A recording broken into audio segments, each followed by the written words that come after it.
দুনিয়াতেও কাজে আসবে, পরকালেও কাজে আসবে, সবকিছু বলে দিয়ে গিয়েছেন।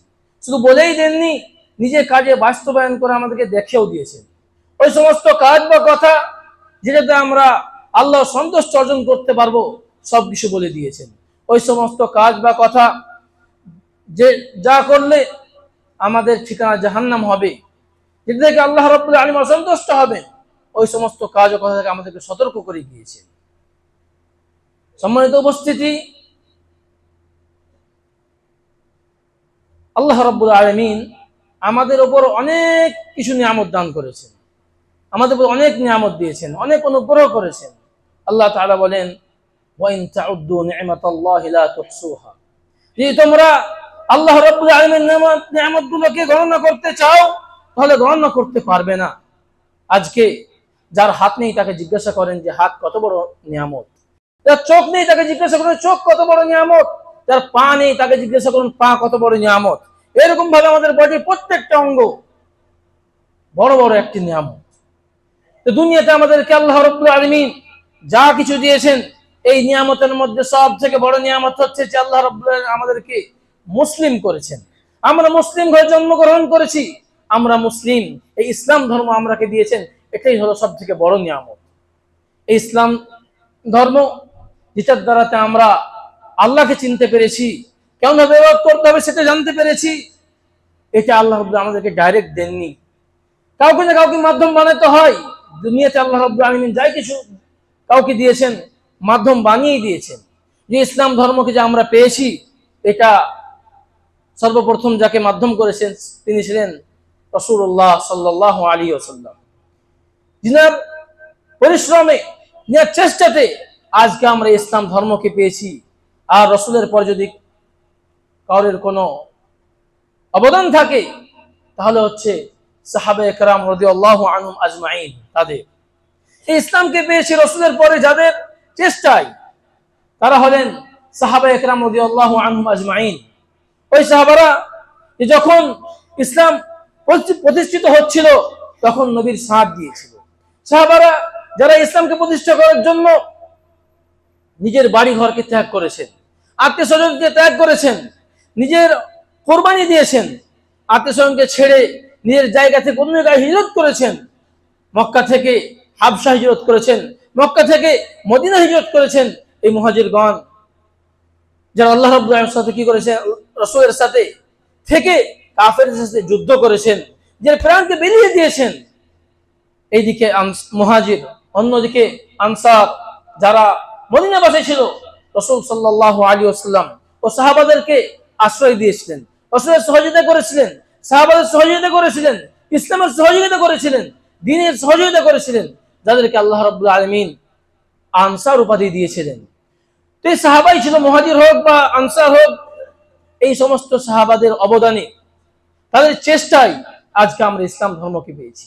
নবী করিম সাল্লাল্লাহু আলাইহি ওয়াসাল্লাম যে বলে গিয়েছেন, ফালইউবাল্লিগিশ শাহিদুল গায়ব, তোমাদের মধ্যে যে অনুপস্থিত তাদেরকে, যারা উপস্থিত তারা যেন পৌঁছে দেয়। রাসূল সাল্লাল্লাহু আলাইহি ওয়াসাল্লাম মৃত্যুবরণ করার পরে সাহাবাদের চেষ্টাতেই আমরা এই ইসলাম ধর্মকে পেয়েছি। তাদের উপর আমাদের অনেক অনুগ্রহ রয়েছে। তো মনে রাখবেন, যাদের অনুগ্রহ থাকে তাদের কিছু আমাদের উপর অধিকারও থাকে। আল্লাহ রাব্বুল আলামিন আমাদের উপর অনেক অনুগ্রহ রয়েছে, আল্লাহর কিছু অধিকার রয়েছে আমাদের উপর। আমাদের পিতা মাতার মাধ্যমে আমরা এই দুনিয়াতে এসেছি, তাদের আমাদের অনেক অনুগ্রহ রয়েছে, তেমন ভাবে আমাদের প্রতি তাদের কিছু অধিকারও রয়েছে। তো আমরা এই উম্মতি হিসাবে কিছু কথা জানবো যে সাহাবায়ে কেরাম রাদিয়াল্লাহু আনহুম আজমাইন, এদের আমাদের উপর কি অধিকার রয়েছে। কয়েকটি অধিকার রয়েছে। প্রথম অধিকার হলো যে আমরা তাদেরকে ভালোবাসবো। যখনই তাদের ব্যাপারে জানতে পারবো যে এটা সাহাবী, যখন কোনো আলিম বলে দিবে যে এটা সাহাবী, তার কোনো হাদিস বর্ণনা হোক বা না হোক, তাদের বিস্তারিত আমরা জানি বা না জানি, আমাদের তাদের অন্তরে ভালোবাসার সৃষ্টি হয়। এটাই হচ্ছে প্রথম অধিকার। কেননা দুনিয়াতেও আমরা যদি কেউ আমাদের সাথে ভালো ব্যবহার করে, আমাদের অনুগ্রহ করে, তো আমাদের উচিত, আমাদের অন্তরে অটোমেটিকলি তাদের ব্যাপারে একটা ভালোবাসা সৃষ্টি হয়ে যায়। আজকে 15ই আগস্ট, এই 15 আগস্টে আমরা স্মরণ করি ফ্রিডম ফাইটারদের, যারা এই দেশকে স্বাধীন করার জন্য যুদ্ধ করেছিল, চেষ্টা করেছিল, ইংরেজের সঙ্গে লড়াই করেছিল, তাদের ব্যাপারে আমাদের একটা ভালোবাসা জন্মে যায়। তো সব থেকে বড় মূল্যবান জিনিস, সব থেকে বড় দৌলত যেটা আমরা পেয়েছি, সেটা হচ্ছে দ্বীন ইসলাম। যাদের মাধ্যমে পেয়েছি, যাদের চেষ্টাতে পেয়েছি, আমরা কি তাদেরকে ভালোবাসবো না? একটা মানুষ হিসেবে তাকে ভালোবাসা দরকার, শুধু মানুষ হিসাবেই নয়। নবী করিম সাল্লাল্লাহু আলাইহি ওয়াসাল্লাম সাহাবাদেরকে ভালোবাসাটা ঈমানের অঙ্গ বলেছেন। নবী করিম সাল্লাল্লাহু আলাইহি ওয়াসাল্লাম বলেন, আয়াতুল ঈমানি হুব্বুল আনসার, যে ঈমানের আলামত হচ্ছে, ঈমানের নিদর্শন হচ্ছে সাহাবা আনসার সাহাবীদের ভালোবাসা। ও আয়াতুন নিফাক বুগদুল আনসার, এবং মুনাফিকের নিফাকের আলামত চিহ্ন হচ্ছে যে সাহাবাদের ব্যাপারে বিদ্বেষ পোষণ করা। তো এটা কি শুধু সাহাবাদের, আনসার সাহাবাদের ব্যাপারেই না? উলামাগণ বলেছেন, আমরা যদি কোরআন হাদিসকে দেখি, কোরআন হাদিসের ব্যাপারে পড়ি, তাহলে জানতে কোরআন হাদিস পড়ি, তাহলে আমরা জানতে পারবো যে যারা মুহাজির রয়েছে তাদের ফজিলত, তাদের মর্যাদা, তাদের সম্মান, তাদের আনসারের চাইতে বেশি। যখন আনসারদের ব্যাপারে বলা হচ্ছে, যে তাদেরকে ভালোবাসা ঈমানের অঙ্গ, তাহলে অন্যান্য যে মুহাজির সাহাবা রয়েছেন তাদেরকে ভালোবাসা ঈমানের অঙ্গ, এটাই হচ্ছে কথা। আর আরেকটা দিক, যেই কারণে আনসারকে আনসার উপাধি দেওয়া হয়েছে, যে তিনারা রাসূলের সহযোগিতা করেছেন, দ্বীন ইসলামের সহযোগিতা করেছেন, সাহাবাদের সহযোগিতা করেছেন। তো এইরকম সহযোগিতা মুহাজির সাহাবারাও করেছেন। তো এই দিক দিয়েও এটা যে ফজিলত রয়েছে, যে আনসারদের ভালোবাসা ঈমানের অঙ্গ, শুধু আনসারদের সঙ্গে সীমাবদ্ধ নয়, এটা সমস্ত সাহাবাদের ব্যাপারে, যে তাদেরকে ভালোবাসা হচ্ছে ঈমানের অঙ্গ, আর তাদের ব্যাপারে বিদ্বেষ পোষণ করা, এটা হচ্ছে মুনাফিকের আলামত, নেফাকের চিহ্ন। এই জন্যই ইমাম তাহাবী রাহমাতুল্লাহি আলাইহি তিনি একটা আকীদার বই লিখেছেন, তার মধ্যে তিনি আহলুস সুন্নাহ ওয়াল জামাআহ তাদের আকীদা বদলে গিয়ে বলেন, ওয়া নুহিব্বু আসহাবা রাসূলিল্লাহি সাল্লাল্লাহু আলাইহি ওয়াসাল্লাম ওয়া লা নুফাররিতু ফি হুব্বি আহাদিহিম, যে আমরা রাসূল সাল্লাল্লাহু আলাইহি ওয়াসাল্লামকে ভালোবাসি, আর তাদের ভালোবাসাতে আমরা অতিরঞ্জন করি না। তারপরে কিছু কথা বলার পরে বলেন, ওয়া হুব্বুহুম দীনুন ওয়া ঈমানুন ওয়া ইহসান, যে তাদেরকে ভালোবাসা এটা হচ্ছে দ্বীন, এটা হচ্ছে ঈমান, আর এটা হচ্ছে ইহসান। ওয়া বুগদুহুম কুফরুন ওয়া নিফাকুন ওয়া তুগয়ান, আর তাদের ব্যাপারে বিদ্বেষ পোষণ করা, তাদেরকে অপছন্দ করা, এটা হচ্ছে কুফরি করা, নিফাক, কপটতা, ওয়া তুগয়ান, এবং পাপের কাজ। এই জন্যই সালাফগণ রাহমাতুল্লাহি আলাইহি আজমাইন তিনারা এই ব্যাপারে অনেক গুরুত্ব দিতেন। ইমাম মালিক রাহমাতুল্লাহি আলাইহি তিনি বলেন, কানা সালাফ ইউআল্লিমুনা আওলাদাহুম হুব্ব আবি বকর ওয়া উমর। এই সালাফগণ, মানে ইমাম মালিক তিনি সালাফগণের কথা বলছেন, যে আমাদের শিক্ষকেরা, আমাদের পূর্বশ্রেণীর যারা ছিলেন, তিনারা নিজের ছোট সন্তানদেরকে আবু বকর রাদিয়াল্লাহু আনহুর ভালোবাসা শিখাতেন, উমর রাদিয়াল্লাহু আনহুর ভালোবাসা শিখাতেন, যে তাদেরকে কেমন ভালোবাসতে হবে, কেমন ভাবে, কামা ইউআল্লিমুনা সূরাতা মিনাল কুরআন, যেমন ভাবে কোরআনের সূরা শিখাতেন। অন্য riwayate রয়েছে ইউআল্লিমুনা সিবিয়ানহুম হুব্বাস সাহাবা, যে তারা নিজের ছোট সন্তানদেরকে সাহাবাদের ভালোবাসা শিখাতেন। যেমন আমরা, তো আমাদেরকেও যেমন ভাবে ভালোবাসতে হবে, তেমন ভাবে আমরা সন্তানকে লালন পালন করব। তাদেরকে যেমন ভাবে সূরা ফাতিহা শিখাই, সালাত কেমন ভাবে পড়তে হবে শিখাই, যেমন আল্লাহর ভালোবাসা শিখাই, রাসূলের সাথে রাসূলকে ভালোবাসতে হবে শিখাই, তেমন ভাবে আমাদের শিক্ষা দিতে হবে আমাদের সন্তানদেরকেও, যে যখন সাহাবের নাম আসবে তখন যেন আমরা তাদেরকে ভালোবাসি।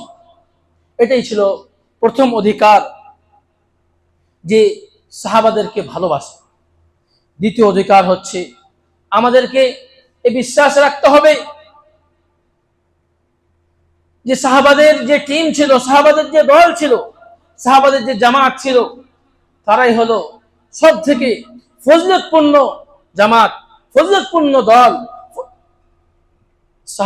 সাহাবাদের চাইতে কিয়ামত পর্যন্ত অন্য কোন দল সেটা মুফাসসিরিনদের হোক, মুজাহিদিনদের হোক, মুহাদ্দিসিনদের হোক, আরব উসুলীদের হোক, উলামাগণের হোক, যতই দল আসুক না কেন, সাহাবাদের থেকে উত্তম হতে পারে না।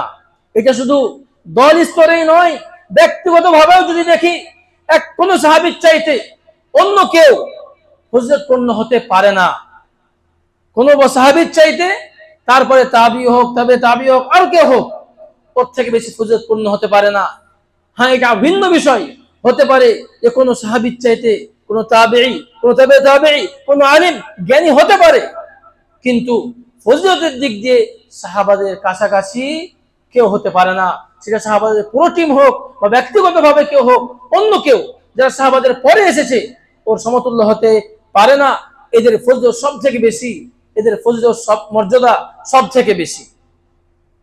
আল্লাহ তাআলা বলেন, আর কুনতুম খায়রা উম্মাতিন উখরিজাত লিন-নাস, তোমরাই হচ্ছে সব থেকে উত্তম উম্মত, যাদেরকে মানুষের জন্য আনা হয়েছে। এটার ব্যাখ্যাতে অনেকে বলেন যে সমস্ত উম্মতকে বলা হয়েছে, কিন্তু সমস্ত উম্মতের মধ্যে সর্বপ্রথম যারা আসবে তারা কারা? সাহাবায়ে কেরাম রাদিয়াল্লাহু আনহুম আজমাইন।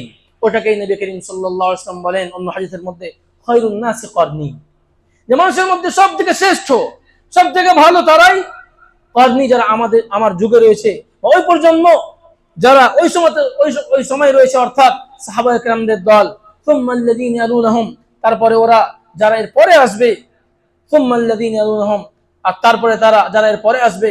রাবি বলেন, আমি জানি না নবী করিম সাল্লাল্লাহু আলাইহি ওয়াসাল্লাম নিজের যুগের কথা বলার পরে দুইবার বললেন বা তিনবার বললেন। মোট কথা হচ্ছে সব থেকে উত্তম দল হচ্ছে সাহাবাদের দল।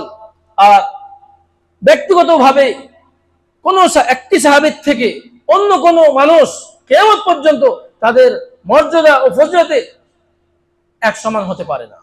এটাকে বোঝার জন্য আপনাদেরকে বলি, কয়েকটা তাবি উলামাকে, আলিমকে জিজ্ঞাসা করা হয়েছিল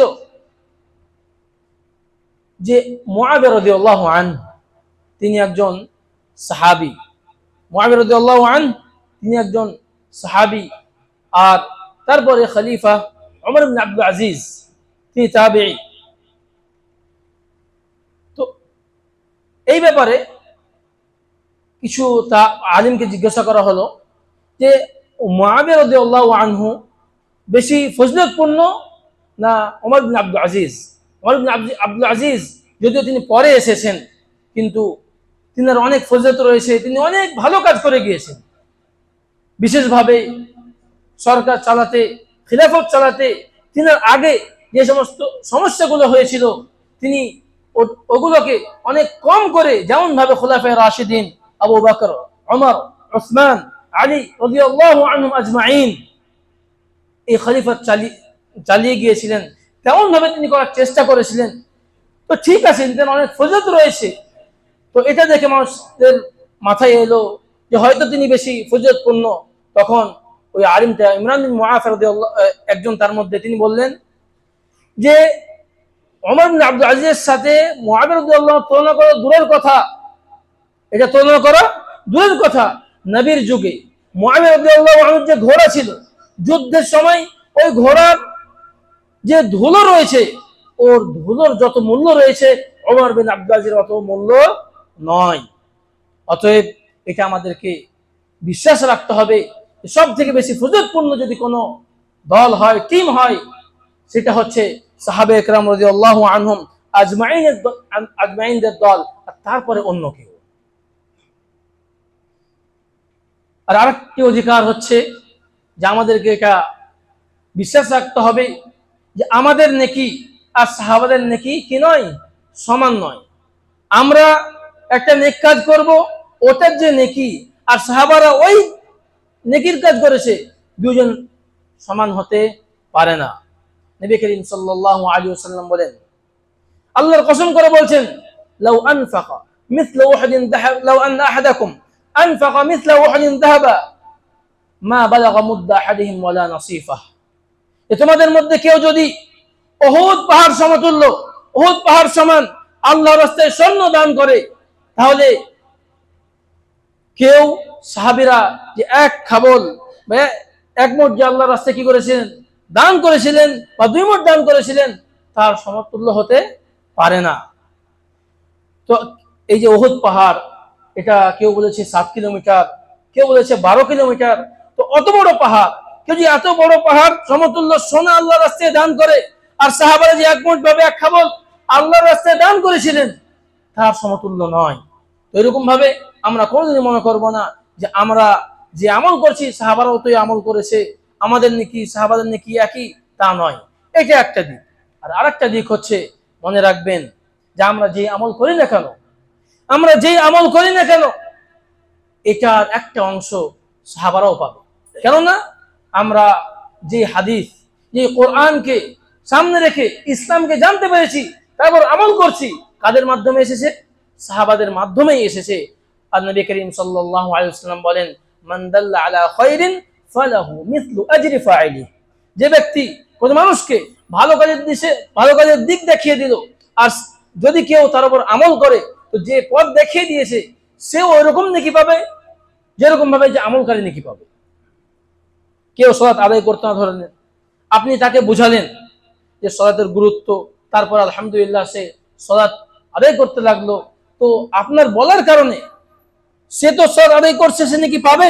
আপনি বলেছেন তার কারণেও কি পাবেন, আপনিও নাকি পাবেন। তো এরকম ভাবে আমরা যাই কিছু করি না কেন, আজকে জুমার দিনে উপস্থিত হয়েছি, এই সালাত আদায় করব, আমরা কেমন ভাবে জানতে পারলাম যে সালাত ফরজ? ওই সাহাবাদের মাধ্যমেই, রাসূলের পরে আমরা সাহাবাদের মাধ্যমে জানতে পেরেছি। তো আমরা যে সালাত আদায় করব, এর নেকি তো আমরা পাবো ইনশাআল্লাহ। তার সাথে সাথে সাহাবাগণও পাবেন, যাদের মাধ্যমে আমরা কি করেছি, এই সালাতের ব্যাপারে জানতে পেরেছি। সুবহানাল্লাহ। অতএব কোনোদিন মনে করবেন না যে আমরা আর সাহাবারা একই, তাদের বয়স 60 বছর ছিল, আমাদেরও 60 বছর, না, কোনোদিনই নয়। সাহাবাদের সঙ্গে আমাদের কোনোদিনও তুলনা করা যাবে না। তাদের নেকি আলাদাই ব্যাপার, আমাদের ব্যাপারটা একেবারে আলাদা। আরেকটি অধিকার হচ্ছে, আমরা যেমন জানতে পারলাম যে তাদের সব থেকে ফজিলতপূর্ণ হচ্ছেন তারাই, কিন্তু এর মানে এটা নয় যে সবাই একই স্তরের। সব থেকে বেশি মানে অন্যান্য উম্মতের চাইতে সব থেকে মর্যাদা সম্পন্ন ব্যক্তি হচ্ছেন সাহাবারা, কিন্তু সাহাবাদের মধ্যে সবাই এক স্তরে নয়, পর্যায়ক্রম ভাবে সব থেকে ফজিলতপূর্ণ কেউ বেশি, তারপরে কেউ। বিশেষভাবে কিছু সাহাবাকে নবী করিম সাল্লাল্লাহু আলাইহি ওয়াসাল্লাম বিশেষ ফজিলত দিয়েছিলেন, এটা অন্য সাহাবার হয়নি। আপনাকে উদাহরণ দিয়ে বলি, আবু বকর রাদিয়াল্লাহু আনহু এর অনেক ফজিলত রয়েছে। তার মধ্যে একটা হচ্ছে যে তিনি নবী করিম সাল্লাল্লাহু আলাইহি ওয়াসাল্লামের সঙ্গী হয়েছিলেন। যখন নবী করিম সাল্লাল্লাহু আলাইহি ওয়াসাল্লাম মক্কা থেকে মদিনা হিজরত করছিলেন, এই ডেঞ্জার সময়ে, এই সময়ে সঙ্গী হওয়ার সৌভাগ্য শুধুমাত্র আবু বকর রাদিয়াল্লাহু আনহু পেয়েছিলেন, এটা ওমর, ওসমান, আলী কেউ পায়নি। তারপরে ওমর রাদিয়াল্লাহু আনহু, তিনার একটি ফজিলত যেটা অন্য সাহাবারা পায়নি, সেটা হচ্ছে যে ওমর রাদিয়াল্লাহু আনহুকে আল্লাহ রাব্বুল আলামিন দ্বীনের জ্ঞান অনেক দিয়েছিলেন। অনেকবার হয়েছে, একাধিকবার এরকম হয়েছে যে কোনো বিধান এখনো অবতীর্ণ হয়নি, এখনো আসেনি, তিনি বলতেন, হে আল্লাহর রাসূল, এই বিধানটা আসলে ভালো হয়, এটা আসলে ভালো হয়। তারপরে পরবর্তীতে আল্লাহ রাব্বুল আলামিন ওই রকম ভাবেই বিধান নাযিল করতেন। যেমন ভাবে প্রথমে পর্দার ব্যাপারে বিধান ছিল না, নবী করিম কে ওমর রাদিয়াল্লাহু আনহু বারবার বলতেন, হে আল্লাহর রাসূল, উম্মাহাতুল মুমিনদেরকে পর্দা করার আদেশ দেন, অন্যান্য মহিলাদেরকে পর্দা করার আদেশ দেন। এই বলতে বলতেই আল্লাহ রাব্বুল আলামিন পর্দার বিধান মহিলাদের দিলেন। এরকম ভাবে অনেক জায়গাতে এরকম রয়েছে যে তিনি আগে বলতেন যে এরকম বিধান আসা উচিত, আর ওই রকম ভাবেই আল্লাহ রাব্বুল আলামিন কি করতেন, বিধান দিতেন। তো এই ফজিলত আবু বকর, আলী, ওসমান অন্য কেউ পায়নি। ওসমান রাদিয়াল্লাহু আনহু তিনি যে ফজিলত পেয়েছিলেন আর অন্য সাহাবারা পায়নি, সেটা কয়েকটি ফজিলত রয়েছে। যেমন ভাবে নবী করিম সাল্লাল্লাহু আলাইহি ওয়াসাল্লামের 2 কন্যা সন্তানের সাথে বিবাহ দিয়েছিলেন। কার সাথে? ওসমান রাদিয়াল্লাহু আনহুর সাথে। প্রথমে একটা কন্যার সাথে বিয়ে দিয়েছিলেন, তিনি মারা গেলেন, আবার অন্য কন্যার সাথে বিয়ে দিলেন। তো একই সাহাবীর সাথে, ওসমান রাদিয়াল্লাহু আনহুর সাথে রাসূল সাল্লাল্লাহু আলাইহি ওয়াসাল্লাম 2টা মেয়ের বিয়ে, যেটা অন্য কোনো সাহাবী পায়নি। না আবু বকর, না ওমর, না ওসমান, না আবু বকর, না ওমর, না আলী রাদিয়াল্লাহু আনহু, না অন্য কেউ। এরকম ভাবে আলী রাদিয়াল্লাহু আনহু অনেক ফজিলত রয়েছে, কিন্তু আলী রাদিয়াল্লাহু আনহুর স্ত্রী অর্থাৎ ফাতিমা রাদিয়াল্লাহু আনহা, রাসূলের কন্যা, তিনি আহলে বাইতের মধ্যে, আল্লাহ রাসূলের বংশের মধ্যে, একদিক দিয়ে অন্য দিক দিয়ে আলী রাদিয়াল্লাহু আনহু নবী করিম সাল্লাল্লাহু আলাইহি ওয়াসাল্লামের কে চাচতো ভাই। তো এরকম ভাবে আলী রাদিয়াল্লাহু নিজে এবং স্ত্রী অর্থাৎ ফাতিমা রাদিয়াল্লাহু আনহা তিনিও নবী করিম সাল্লাল্লাহু আলাইহি ওয়াসাল্লাম বংশের মধ্যে, যেটা ওসমান, আবু বকর, ওমর ও ওসমান পায়নি। এরকম ভাবে আলাদা আলাদা ফজিলত রয়েছে। তো আমাদের এটা ছেলেদের মধ্যে, মহিলাদের মধ্যেও ফাতিমা রাদিয়াল্লাহু আনহার যেটা ফজিলত সেটা খাদিজার নয়, খাদিজা রাদিয়াল্লাহু আনহাকে যে ফজিলত দেওয়া হয়েছিল তা আয়েশা রাদিয়াল্লাহু আনহার কাছে নাই, আয়েশা রাদিয়াল্লাহু আনহার কাছে যে ফজিলত রয়েছে অন্য কারোর কাছে নাই। তো এরকম ভাবে আমাদেরকে ওইভাবেই ঈমান আনতে হবে যেইভাবে আল্লাহ রাব্বুল আলামিন তাদেরকে ফজিলত দিয়েছেন। সার্বিকভাবে যদি আমরা দেখি তাহলে সাহাবাদের মধ্যে ব্যক্তিগত ফজিলতের সাথে সাথে সার্বিকভাবে যদি দেখি তাহলে সব থেকে ফজিলতপূর্ণ, সব থেকে উঁচু মানের, উঁচু স্তরের সাহাবী হচ্ছেন আবু বকর রাদিয়াল্লাহু আনহু, তারপরে ওমর রাদিয়াল্লাহু আনহু, তারপরে ওসমান রাদিয়াল্লাহু আনহু, তারপরে আলী রাদিয়াল্লাহু আনহু, তারপরে আশারা মুবাশশারা বিল জান্নাহ অর্থাৎ যাদেরকে দুনিয়াতে একই মজলিসে নবী করিম সাল্লাল্লাহু আলাইহি ওয়াসাল্লাম জান্নাতের সুসংবাদ দিয়েছিলেন। এরপরে আর তার আগে একটি কথা, যে এই যে আমরা ফজিলত বলছি, এটা নবীর যুগ থেকেই।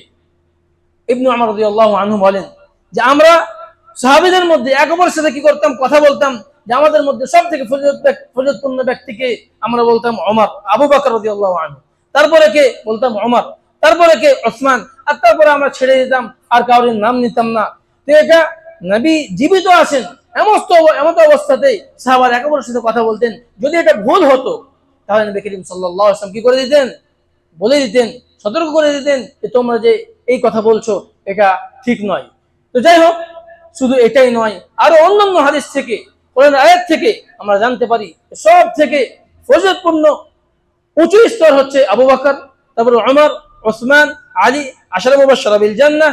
আর তারপরে উলামাগণ এটাকে কোন একটা ঘটনার সঙ্গে সংযুক্ত করে দেয়, যেমন ভাবে সর্বপ্রথম যারা ঈমান এনেছে, তারপরে যারা বদরের যুদ্ধে শরীক হয়েছেন, তারপরে যারা উহুদের যুদ্ধে শরীক হয়েছেন। তো এইভাবে ঘটনার সঙ্গে তার সঙ্গে সম্পর্ক জুড়ে দেন। তো মোট কথা হচ্ছে যে সাহাবারা সবাই একই স্তরের নয়, যাকে আল্লাহ রাব্বুল আলামিন যে স্তরে রেখেছিলেন আমাদেরকে ওইভাবে ঈমান আনতে হবে। আর আরেকটি কথা বলে দিই, যে কোনো সাহাবীর ফজিলত বর্ণনা করা মানে এটা নয় যে অন্যদেরকে কি করা, ছোট করা। আমাদের সমস্যা হয় কি দেখবেন, যে কোনো মানুষ শুধুমাত্র এক সাহাবীর ফজিলত পড়ে নেন আর মনে করেন যে একেই তো সব থেকে উঁচু মর্যাদা হওয়ার কথা, কিন্তু অন্যদের যে কিছু ফজিলত রয়েছে সেগুলো আমরা পড়ি না। আমাদেরকে সবারই ফজিলত পড়তে হবে, আর আল্লাহ রাব্বুল আলামিন যেভাবে স্তর ভাগ করেছেন ওইভাবে আমাদেরকে ঈমান আনতে হবে। সর্ব উঁচুতে উনি, আর তারপরে অন্য কেউ, তারপরে অন্য কেউ, তারপরে অন্য কেউ। আল্লাহ আমাদেরকে এইভাবে ঈমান আনার তৌফিক দেন, আমিন।